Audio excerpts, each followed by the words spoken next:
संकल्प पत्र 2023 यानी कि आपणो अग्रणी राजस्थान, ये नाम दिया गया है बीजेपी की तरफ से संकल्प पत्र का। और तस्वीरों में आप देख सकते हैं कि बीजेपी अपना संकल्प पत्र जारी कर रही है। बहुत धन्यवाद।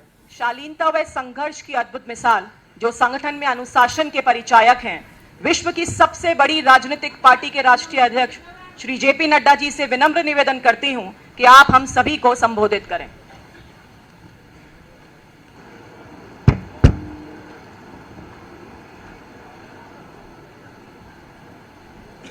आज के इस भारतीय जनता पार्टी के संकल्प पत्र के लोकार्पण के अवसर पर मंच पर उपस्थित हमारे प्रदेश के अध्यक्ष श्री सीपी जोशी जी, हमारे वरिष्ठ नेत्री जिन्होंने राजस्थान को 2 बार नेतृत्व किया, श्रीमती वसुंधरा राजे जी, प्रहलाद जोशी जी, हमारे प्रभारी अरुण सिंह जी, सरकार में भारत सरकार में मंत्री गजेंद्र सिंह जी, अर्जुन राम मेघवाल जी, सतीश पुनिया जी, अलका गुर्जर जी, सम्मानित मंच और मेरे मीडिया के सभी वरिष्ठ पत्रकार बंधु।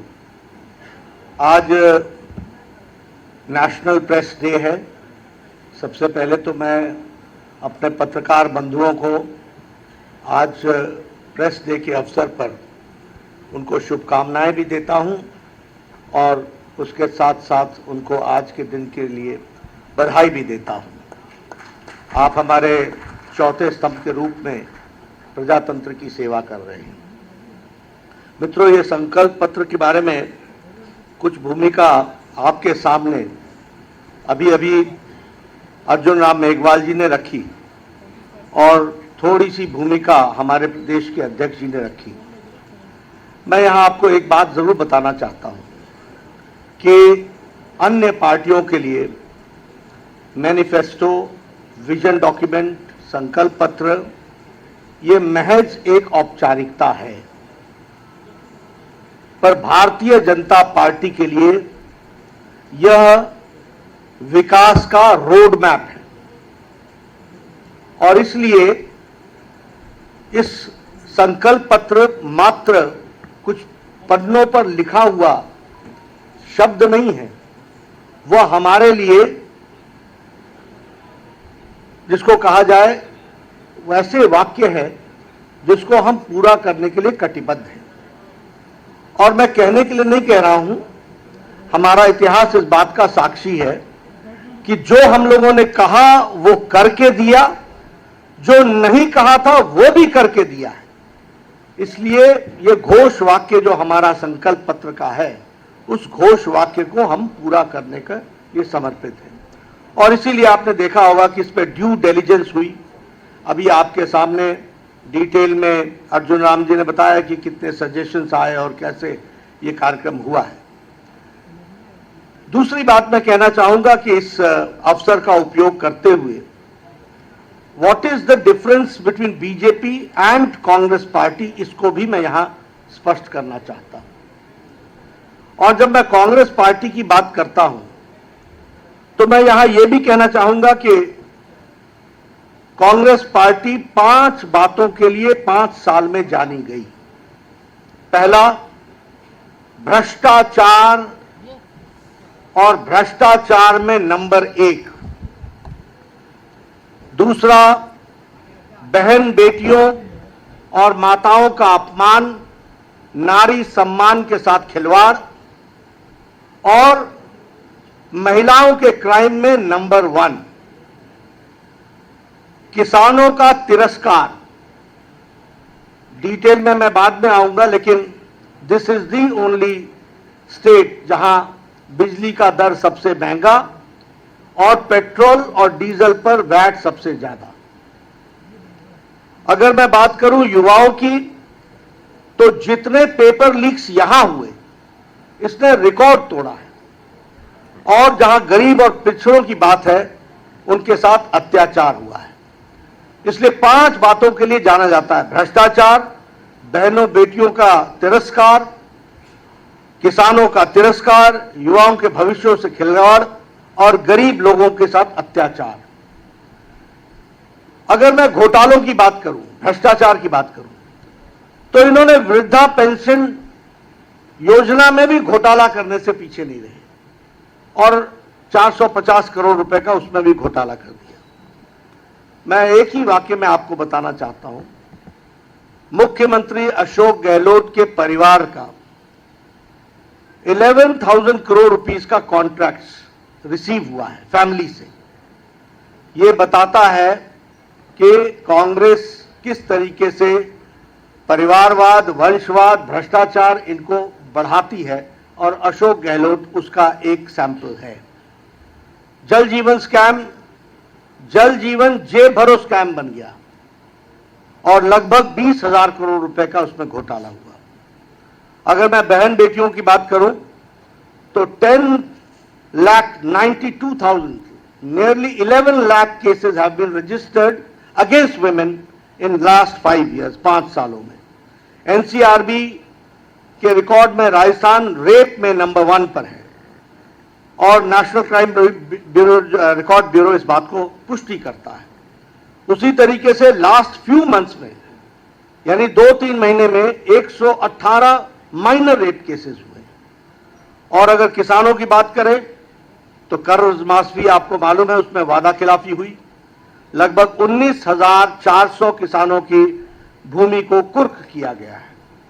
फर्टिलाइजर स्कैम, उसमें अशोक गहलोत जी के ब्रदर ने, भाई ने सब्सिडाइज फर्टिलाइजर को एक्सपोर्ट किया। ये नए नए तरीके, नए नए आयाम के भ्रष्टाचार हमको देखने को मिल रहे हैं। उसी तरीके से पेपर लीक्स में REET रीट का पेपर लीक, ये जग जाहिर है और लगभग हर साल 3 paper leak, average, on an average 3 paper leak Rajasthan ने पिछले 5 वर्षों में विटनेस किया है।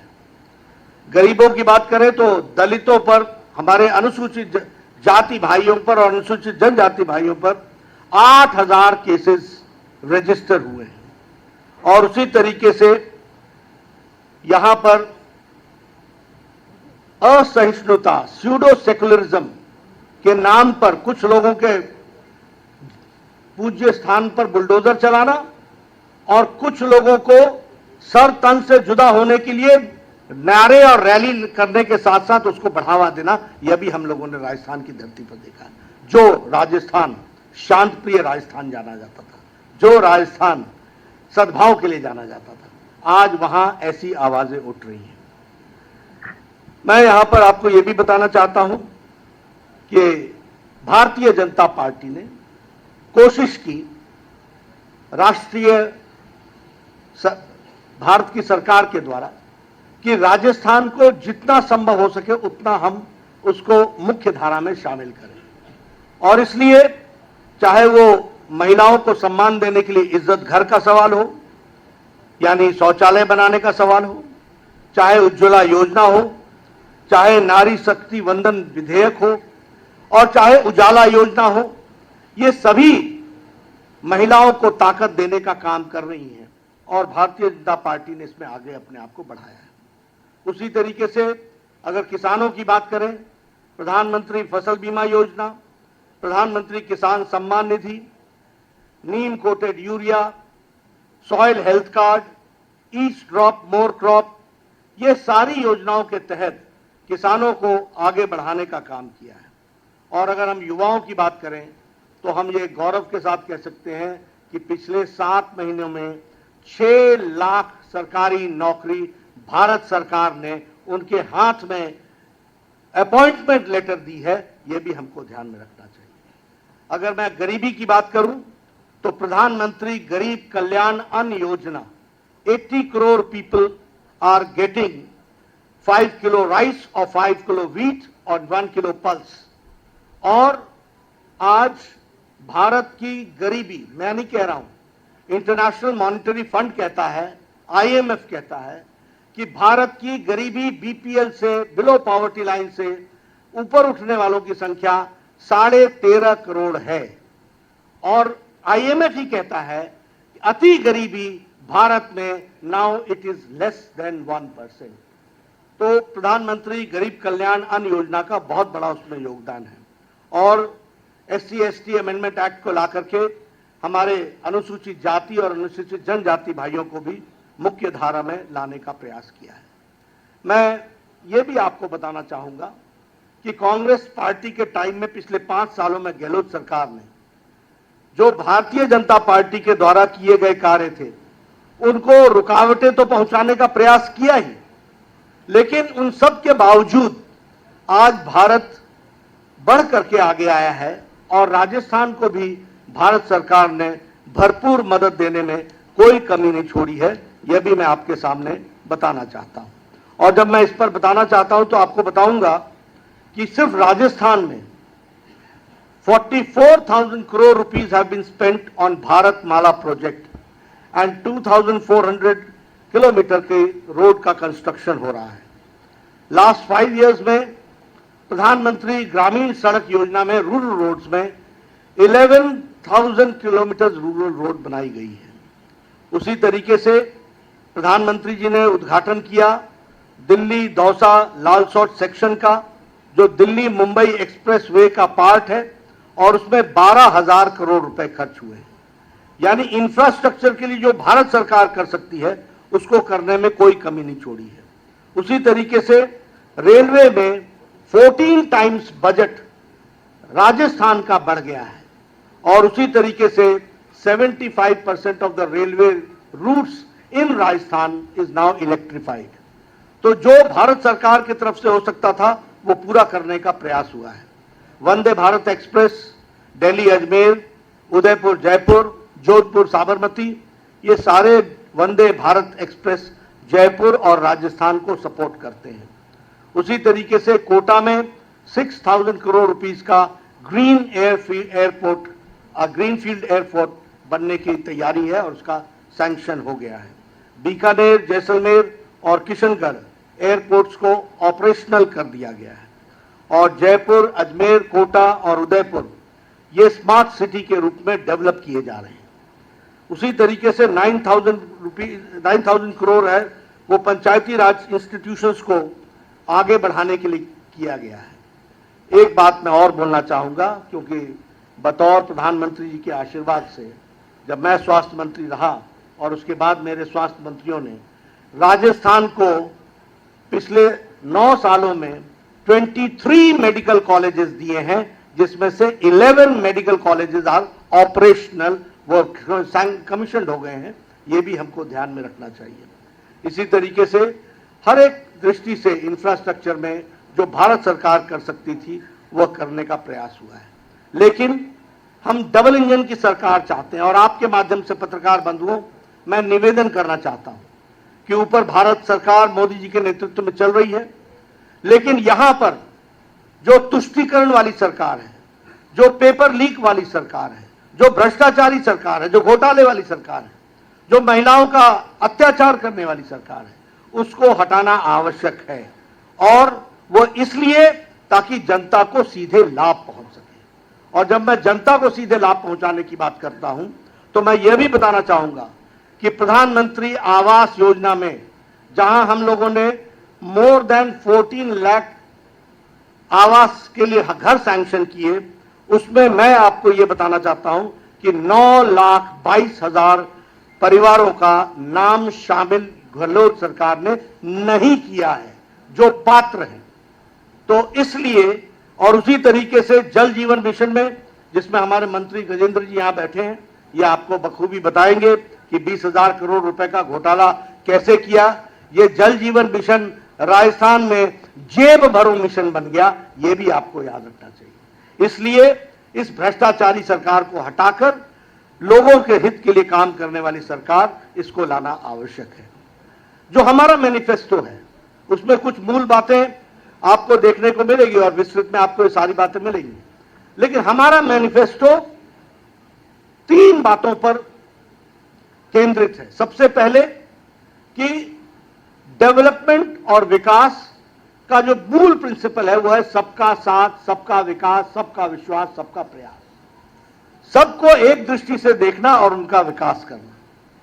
और दूसरा है गांव, गरीब, वंचित, पीड़ित, शोषित, अनुसूचित जाति, अनुसूचित जनजाति, महिला, युवा, किसान, इनको सशक्तिकरण करना, एम्पावरमेंट करना। ये दो बातों को ध्यान में रख करके, और तीसरा है इंफ्रास्ट्रक्चर पर जोर देना। ये तीनों बातों को लेकर के हमारा मैनिफेस्टो आया है। मैं मैनिफेस्टो के कुछ बातों की तरफ आपका ध्यान दिलाना चाहता हूं। सबसे पहले तो गेहूं की खेती व गेहूं की उपज को प्रति क्विंटल 2,700 रुपए में खरीदी की जाएगी, और ये एमएसपी के ऊपर बोनस दिया जाएगा 2,700 रुपीज पर क्विंटल किसानों को। ये हमको ध्यान में रखना चाहिए।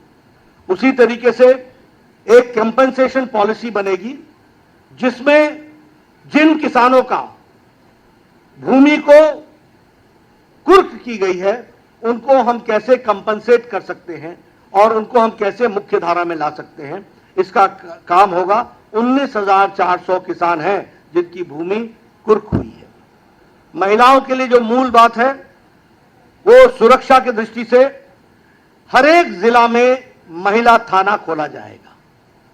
उसी तरीके से हर थाने में महिला डेस्क खोला जाएगा और हर सिटी में एंटी रोमियो स्क्वाड बनाया जाएगा। और उसी तरीके से महिलाओं के सशक्तिकरण के लिए, उनको मुख्य धारा में लाने के लिए लाडो प्रोत्साहन योजना को प्रारंभ करेंगे, जिसमें हमारी सरकार 2 लाख सेविंग्स बॉन्ड, हर गर्ल चाइल्ड जो पैदा होगी उसके लिए 2 लाख रुपए का सेविंग्स बॉन्ड दिया जाएगा और उसको सुरक्षित करते हुए उसका जीवन आगे बढ़े, इस बात का प्रयास होगा।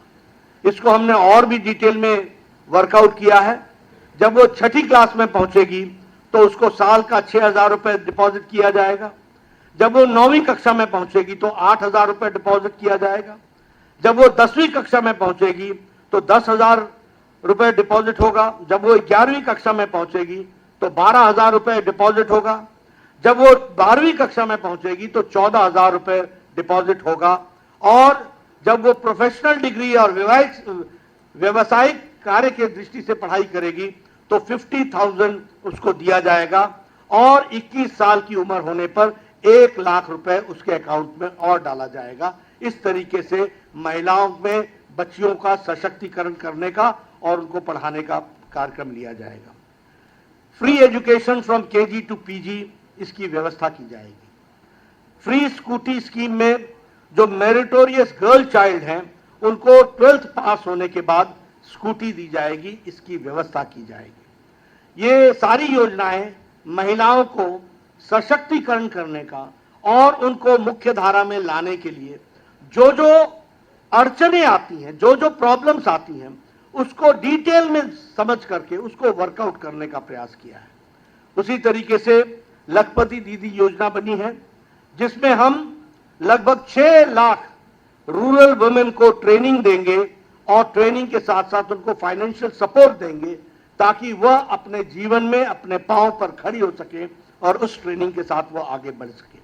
उसी तरीके से उज्ज्वला की जो धारक है, बेनिफिशियरीज हैं, उनको हम 450 रुपीज का पर सिलेंडर पर सब्सिडी देंगे। यानी घरों में राहत, महिलाओं के लिए राहत, महिलाओं के विकास के लिए राहत, ये सारी चीजों को जोड़ने का प्रयास हुआ है। और मातृवंदन योजना के तहत जहां उनको पर इंस्टीट्यूशनल डिलीवरी पर उनके देख रेख के लिए 5,000 रुपीज दिया जाता था, उसको इंक्रीज करके 8,000 रुपीज उनको दिया जाएगा, इस बात का प्रयास होगा। उसी तरीके से एजुकेशन के लिए जो हमारे गर्ल्स स्टूडेंट्स हैं, जो स्कूल गोइंग स्टूडेंट्स हैं और वो इकोनॉमिकली वीकर सेक्शन से हैं, not only girls, boys also, उनको 1,200 रुपए डीबीटी, डायरेक्ट बेनिफिट ट्रांसफर के तहत उनको दिया जाएगा ताकि वह बच्चे अपनी पुस्तिका खरीद सके, यूनिफॉर्म खरीद सके, उनको सपोर्ट हो सके, वो स्कूल में जाकर के पढ़ सके। एक बहुत महत्वपूर्ण घोषणा हम करते हैं कि हमारी सरकार आती है तो हम स्पेशल इन्वेस्टिगेशन टीम SIT बैठाएंगे और जो लोग पेपर लीक में और स्कैम्स में, फर्टिलाइजर स्कैम से लेकर मिड डे मील के स्कैम में, माइनिंग में, पीएम आवास योजना में, जल जीवन मिशन में जिन लोगों ने घोटाला किया है उनके खिलाफ सख्त कार्रवाई की जाएगी और यह सुनिश्चित किया जाएगा दोषियों को दंडित किया जाए। यह हमारी सरकार सुनिश्चित करेगी। टूरिज्म की दृष्टि से हम एक कॉर्पस फंड 2000 करोड़ रुपए का बनाएंगे और उसमें हम टूरिज्म को कैसे बढ़ावा दिया जा सकता है, राइट फ्रॉम टूरिस्ट फैसिलिटी से लेकर के टूरिज्म से जुड़े हुए लोगों की स्किल ट्रेनिंग से लेकर के टूरिज्म के स्कोप को बढ़ाते हुए डायरेक्ट और इनडायरेक्ट हमारी एम्प्लॉयमेंट 5 लाख यूथ को मिल सके थ्रू टूरिज्म, इस बात को भी हम प्रयास करेंगे। और इसी के साथ साथ एम्स की तर्ज पर, all India institute of medical sciences के तर्ज पर और इंडियन इंस्टीट्यूट ऑफ टेक्नोलॉजी के तर्ज पर हर डिवीजन में एक Rajasthan institute of technology and Rajasthan institute of medical sciences, ये हर डिवीजन में खोला जाएगा। और इसके साथ साथ हम 2.5 लाख गवर्नमेंट जॉब्स यूथ के लिए इस स्टेट में 5 साल में मुहैया कराएंगे, गवर्नमेंट जॉब्स करेंगे। ये बात भी हम आपको बताना चाहते हैं। जहां तक गरीब कल्याण का सवाल है, अगले 5 साल तक प्रधानमंत्री गरीब कल्याण अन्न योजना जारी रहेगी और इसी के साथ साथ भामाशाह हेल्थ इंफ्रास्ट्रक्चर मिशन के तहत 40,000 करोड़ रुपीस हम अगले 5 साल में इंफ्रास्ट्रक्चर पर खर्च करने वाले हैं। यहाँ के हेल्थ सिस्टम का हार्डवेयर ठीक हो, इसके लिए खर्च करने वाले हैं। और इसके साथ साथ हम डॉक्टर्स और पैरामेडिक्स को 15,000 डॉक्टर्स की अपॉइंटमेंट और 20,000 पैरामेडिक्स की अपॉइंटमेंट, इसकी भी हम व्यवस्था करेंगे। इसके साथ साथ जैसा टूरिज्म का स्कोप है, इसके लिए कल्चर एंड टूरिज्म को हम बढ़ावा देने के लिए हम रीजनल हेरिटेज सेंटर्स, इसको हम डेवलप करेंगे और इसमें 800 crore rupees will be spent. और इसमें हम local culture, local folk dance, folk song, local literature, local cuisine, local dresses, यहां से लेकर के उनके कल्चर में जो जो महत्वपूर्ण चीजें हैं उसको दुनिया के सामने लाने का प्रयास होगा। और इसके लिए 800 करोड़ रुपीस खर्च होगा। और ये शेखावाटी में, धुंधार में, ब्रज में, हरोटी में, मेवाड़, मारवाड़, अजमेर, बीकानेर, इन सब जगह यहाँ के कल्चर को प्रमोट करने के लिए ये प्रयास होगा। इसी के साथ साथ हम मानगढ़ धाम को, इसको हम डेवलप करेंगे और मानगढ़ धाम को डेवलप करने के साथ साथ एक डेस्टिनेशन के रूप में जो यह एक सिंबल बनेगा कि हमारे आदिवासी भाइयों ने इस देश के लिए अपनी कुर्बानी कैसे दी है, इसको भी हम वहां बहुत अच्छे से बखूबी डिपिक्ट करेंगे।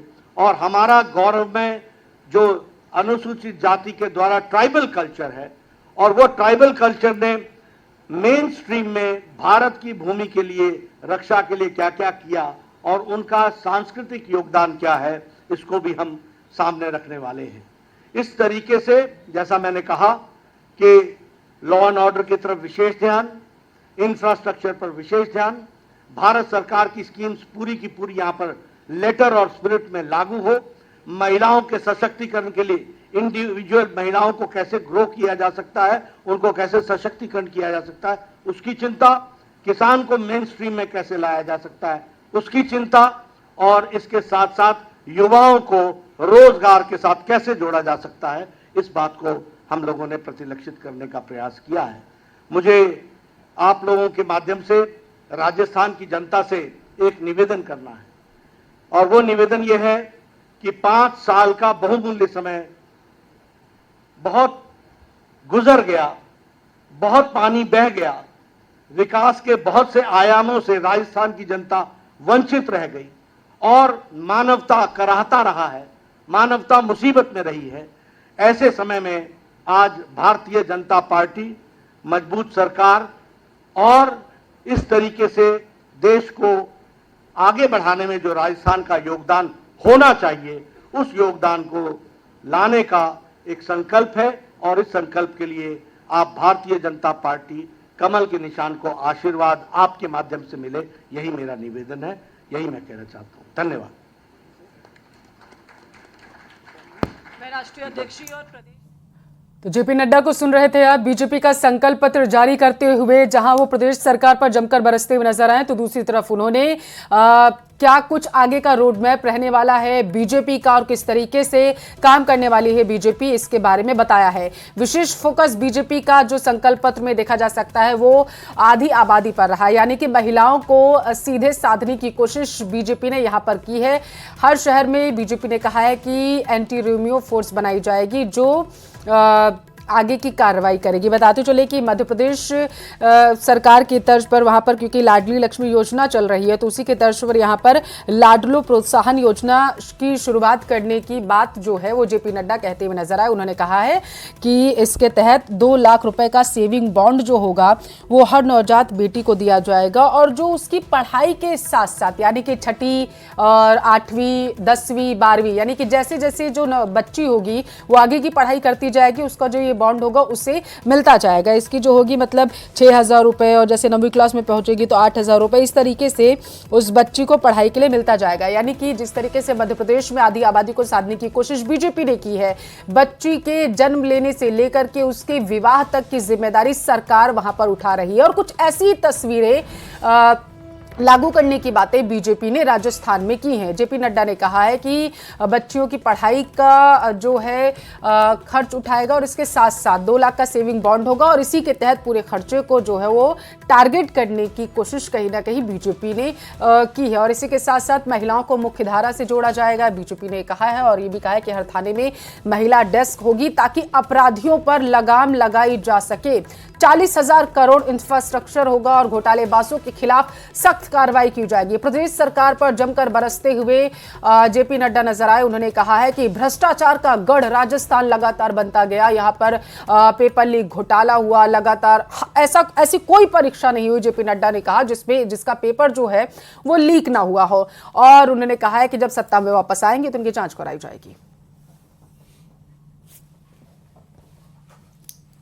और चलिए यहां रुकेंगे, एक छोटे से ब्रेक के लिए जल्द हाजिर होंगे।